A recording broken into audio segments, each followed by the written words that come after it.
আসসালামু আলাইকুম। কেমন আছেন বন্ধুরা? আশা করি সবাই ভালো আছেন। আমিও আল্লাহর রহমতে ভালো আছি। আমি আপনাদের আজকে শিখাবো ঘাস কিভাবে দ্রুত বড় করতে হয় এবং কি কি সার দিতে হয়। আপনারা দেখতেই পাচ্ছেন আমার জমিতে ঘাস কাটা সম্পূর্ণ শেষ। এই ঘাস আল্লাহর রহমতে এত ফলন হয় যে এক পাশ থেকে কাটতে কাটতে আপনি আর এক পাশে আবার কাটার উপযোগী হয়ে যাবে।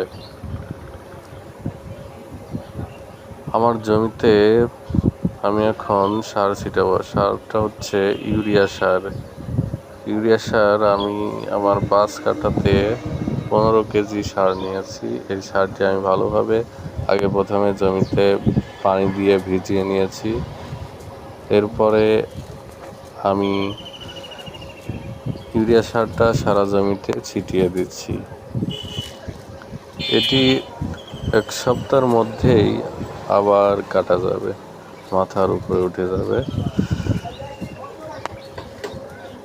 আশা করি ভিডিওটি দেখে উপকৃত হবেন। ভালো থাকবেন, সুস্থ থাকবেন। শেষ করলাম। আসসালামু আলাইকুম ওয়া রাহমাতুল্লাহি ওয়া বারাকাতুহু।